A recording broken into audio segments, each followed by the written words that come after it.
It was the third time my phone rang that evening. I couldn't ignore it any longer. I woke up, still half asleep, and sheepishly looked at my phone. 6:36 p.m. I had been sleeping for 8 hours on a weekday afternoon. Shameful, I mumbled to myself and quickly hopped out of bed. I had 3 missed calls from mom, 500 messages on WhatsApp, and one strange notification on Facebook Messenger. I hardly ever got messages on Facebook, so I was quite curious to see who it was. However, my curiosity quickly gave way to disappointment as I found out the message was addressed to India Economics Times.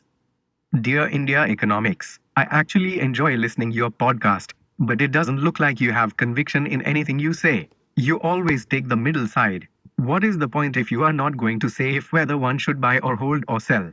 As research analyst, if you don't have conviction in your calls, you shouldn't even be doing these researches and stuff. You are wasting your time. My body began to bristle with rage. How dare she thought? This wasn't the usual criticism, the kind we receive on our stories. This was a critique of everything we stood for, our intent, our passion, this labor of love. I immediately started typing a long-winded reply castigating the lady for not knowing anything about investing, and just as I was about to send the message, my phone rang once again. It was Mom. After about 20 minutes on the call, I was back to being myself. I grudgingly opened Facebook and stared at the message. The clouds parted, but the question still remained. Was there any truth in the lady's message? Could it be possible that she was right? Do we lack conviction? Is that why we refrain from taking a clear stand? I needed a diversion. 3 days earlier, I had picked up a sci-fi novel, a recommendation from a dear friend. I still hadn't started reading the book, but I was beginning to think this was perhaps the best time for me to put my mind at ease, read some fiction. I picked up the book and turned to the first page. The title read The Three-Body Problem, 6 in Lu. 10 hours later, I was itching to write my long-winded reply once again. Only this time it wasn't going to be some haphazard reply. It was going to be a full-blown essay. The birth of the chaotic system. Can the fundamental nature of matter really be lawlessness? Can the stability and order of the world be but a temporary dynamic equilibrium achieved in a corner of the universe, a short-lived eddy in a chaotic current? Lou Sixon and the Three-Body Problem. In 1889, Henri Poincaré, a French mathematician, began working on an interesting puzzle called the Three-Body Problem. This startlingly simple mathematical problem had confounded some of the greatest mathematicians of yesteryears. While the solution remained ever elusive, the premise of the problem, however, was rather simple. If you were to know the mass, location, and velocity of three celestial bodies in space, how then would you predict the future path of their orbits? Poincaré worked out the details and presented his solution to the Swedish monarch at the time. Only, he had a very radical conclusion. Poincaré's suggestion was that there was no one formula with a finite number of mathematical operations that could predict the future path of the orbit for all initial values of mass, location, and velocity. In other words, because the future path of the orbit was incumbent on the initial condition of mass, location, and velocity, any changes to these parameters yields very different results, likely impossible to capture with one general formula.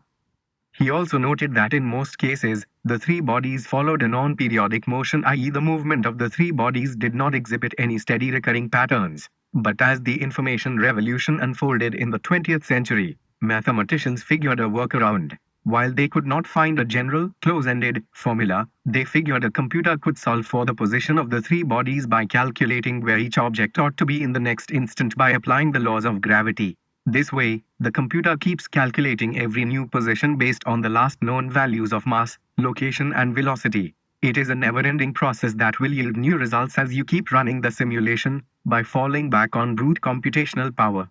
While Poincaré did not hypothesize a computer-generated solution, in working out the thesis he was, in fact, uncovering the basis of a much larger idea, an idea that is now called the chaos theory. It didn't take long for practitioners to liken stock markets to chaotic systems, where a mishmash of variables can deeply affect future outcomes. In fact, like Poincaré, the ubiquitous analyst doesn't harbor any illusion about the difficulties inherent in making future predictions. It is the only reason he doesn't seek an all-encompassing formula to predict stock prices. Instead, much like Poincaré, he begins by carefully constructing an elaborate model based on the initial condition of the company and the industry. He analyzes the source of cash flows, inflation, the net worth, debt, industry growth, and he builds a model based on which he will predict the stock price at a future time, P. He will repeat the process every time he has to issue a new update. This way he calculates a new stock price based on an updated list of variables. Unfortunately, unlike the computer simulation that yields highly accurate orbital paths, the analyst hardly ever gets his predictions right. But why? The problem can be traced back to two main flaws in the analyst's predictive model. For one, unlike the computer simulation that relies on Einstein's theory of relativity to calculate the motion of celestial bodies, there are no universal laws governing human emotions. Every stock price is the product of how individual actors in the system think and act. It involves both inputs from the butcher trying to nick a couple of extra dollars and the hedge fund manager predicting the next big recession. No man-made formula could ever capture the nuance of human emotion, and so the analyst is condemned to a life of uncertainty. The second problem is a direct consequence of the incomplete information presented to the analyst. Even if there was a model that could accurately mimic the confluence of human emotion, the analyst would never have in his possession the exact initial value of every variable that could then be fed to his predictive model. The analyst isn't omniscient and his model will keep yielding mediocre results. But what if there was a way to bypass this small inconvenience? What if he could predict the future with complete certainty? The analyst's problems seem to stem from information inadequacy from physical bounds imposed by reality. If he could only transcend to a hypothetical plane and had access to all the information that there ever was, maybe he wouldn't be so fallible. Laplace's demon. In 1814, Pierre-Simon Laplace, another French mathematician, posed an interesting thought experiment. He went on to describe a hypothetical entity, Laplace's demon, with access to information that encompasses all of nature and one that could process all of it instantaneously. If such a being ever existed, there is little doubt it would make her killing on the markets. Every trade you punch in is the product of atoms clinging against each other inside your body, and for an entity that harbors all of this data, predicting your next move and with it, the action of every agent that could influence the markets is a rather straightforward endeavor. So this would mean that a deterministic outcome characterized by absolute certainty is still achievable so long as the hypothetical analyst cuts a deal with Laplace's demon. Until in 1927, the German physicist Werner Heisenberg developed a key piece of quantum theory. He articulated in great detail that the position and the velocity of an object cannot be measured exactly at the same time, even in theory, that some things will always be indeterministic, and even a Laplace's demon cannot violate the rules of quantum mechanics. In doing so, Heisenberg had laid the foundation for the uncertainty principle, unextinguished any hopes one might harbor of discovering absolute certainty. With this one sweeping blow, the analyst tumbles from his hypothetical perch back to the realms of uncertainty once again. His fate now rests with Lady Fortuna. Unless the analyst makes a daring attempt to tame uncertainty itself. Probabilistic Universe Times. On a recent fateful evening, a major private bank in India reported its first quarterly loss for the financial year. Immediately the news channels went into a frenzy. The provocateurs were in a fit of rage and the skeptics danced on the annals of Twitter learning their own prescience. Meanwhile, the analyst community was somber. In a poignant memo, one brokerage firm wrote, "Times we must eat humble pie today and admit we underestimated risks in structured finance. We got the call wrong." This statement implies that they had accounted for all possible consequences, but they believed that the possibility of the bank reporting a big loss such as this one was extremely small. If this were true, then that would mean the brokerage firm had conceived a model to contain uncertainty. But how? Uncertainty comes in different forms, some more wicked than the others. When the analyst tries to build something to account for this variability in realizations, he builds a stochastic model, i.e. a tool that can estimate probability distributions of potential outcomes by allowing for random variation in one or more inputs over time. Unlike the analyst seeking absolute certainty, the latest more learned avatar is fully aware of his fallibility, and he doesn't restrict himself to absolute values. Instead, he works with probabilities. Consider, for instance, interest rates. It is a well-accepted fact that interest rates can have a material impact on a bank's potential earnings and through it, the stock price. The analyst now knows that predicting RBA's impulses on the next rate cut hike is an exercise in futility. So he randomly varies the input interest rate to judge its impact on the company's stock price. The end result is a range of outcomes defined by varying likelihoods of success.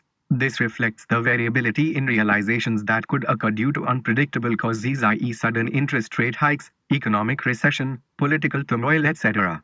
We call them aleatory uncertainties times. In fact, the analyst goes one step further. In a desperate attempt to further refine his model, he wades through decades of historical data, incorporating every little detail in his possession to get as close to perfection as possible. However, there is an issue. Unbeknownst to the analyst, another more fundamental complication plagues his model. The basis for the analyst's predictive system is the company's financial statements. In the case of the private bank, the analyst's estimates are at the mercy of the bank's reported numbers. If it just so happens that these numbers are off by a smidge, then a dangerous kind of uncertainty creeps in. Epistemic uncertainty times. Word on the street was that the bank had been underreporting some of its costs in a bid to shore up profits. When the analyst no longer has confidence in his knowledge of a fact, in this case, the company's reported numbers, his model breaks down completely. While you can try and account for aleatory uncertainties using same Monte Carlo simulations, it is near impossible to incorporate epistemic uncertainties. So with this little incident, the analyst's short-lived dream of mastering uncertainty comes to a grinding halt. Maybe there is no way to know for sure. Maybe all of nature really is lawless and we are fooled by flickering patterns in a world that is driven by pure chance. Maybe the random walk of the market is just that, the walk of a drunkard. Maybe, just maybe, we really do know nothing and we are forever bound by this cruel reality. Unless the whole basis of cracking the market code is premised on this knowledge of ignorance.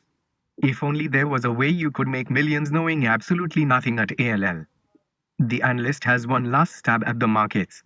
The black swan.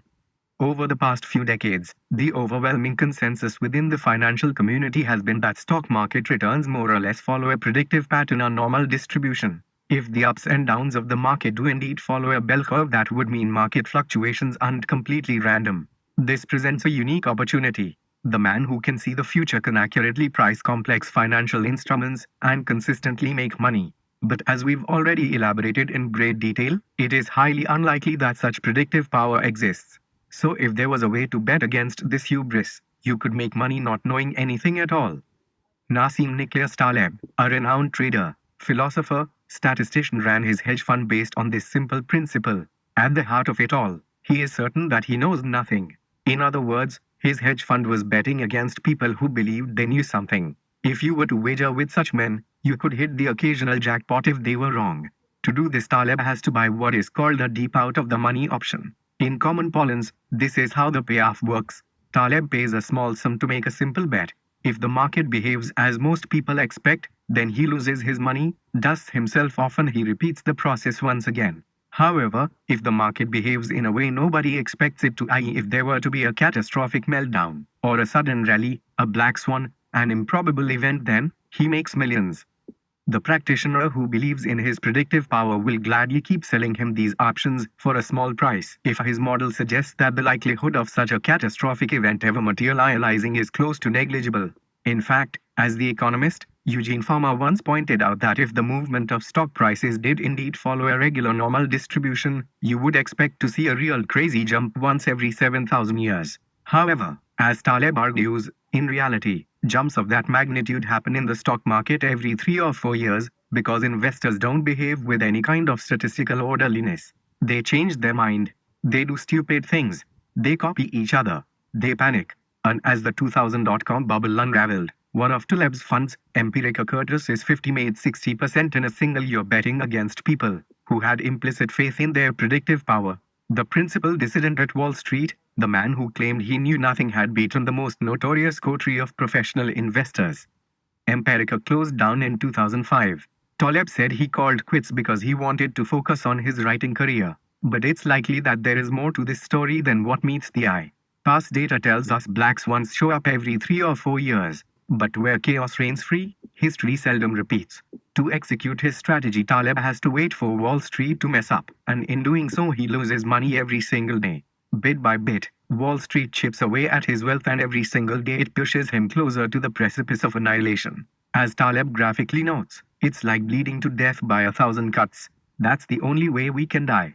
After making 60% in 2000, Empirica Kurtosis reportedly made losses in 2001, 2002, and single-digit gains in 2003 and 2004. The fund, most likely, bled to death. And thus the final doc closes on the Analyst. The call to adventure. For large parts of this story, I have referenced the Analyst as if he was some mythical creature, only ever talked about in the annals of financial folklore. But this isn't some imaginary analyst's account of predicting the markets. This is my story. A story of seeking absolutes in a world rife with uncertainty. A story of learning how to deal with chance and probabilities only to then stumble and fall once again. A story of admitting ignorance and betting against hubris to find out the market side with those who claim prescience. This is a story of someone who, in seeking conviction, found a mirage, a vast expanse of doubt. And as I write these final notes, I want to address the question that prompted me to put together this essay in the first place. Where is my conviction? Well, there is no conviction. Absolutely none, for conviction does not yield certainty. It is simply a charade that produces the illusion of certainty. The fact of the matter is, even if I did offer you a target price, it would at best be a well meaning guess and nothing more. It would only perpetuate a pernicious myth that the future is more knowable than it is. In fact, in the grand scheme of things, my conviction carries as much weight as that of dart throwing monkeys, and this much is undisputed truth. So, why do we still keep trying then? Why don't we all just quit and yield to the unrelenting assault on this premise of certainty? Why don't we stop wasting our time? Because if we stopped making big bold bets, we would never amount to anything at all. To be able to make money in the markets, you must be willing to trade with chance. Chaos must not deter you. Instead, it ought to spur you to test the rational boundaries of uncertainty. If people did not dare to seek adventure or risk losing what they owned, the world would be a pitiful existence rife with banality. It would be a sorry place to live. Let me repeat Nietzsche's call to adventure for those who do not hear it loud and clear. The secret for harvesting from existence the greatest fruitfulness and the greatest enjoyment is to live dangerously. Build your cities on the slopes of Vesuvius volcano. Send your ships into uncharted seas. Live at war with your peers and yourselves. Be robbers and conquerors as long as you cannot be rulers and possessors, you seekers of knowledge. Soon the age will be past when you could be content to live hidden in forests like shy deer. At long last, the search for knowledge will reach out for its due, it will want to rule and possess, and you with it. Thanks for watching this video. Be a part of our ever-growing community. Please like, share, comment this video. Press the bell icon to get instant updates from our channel.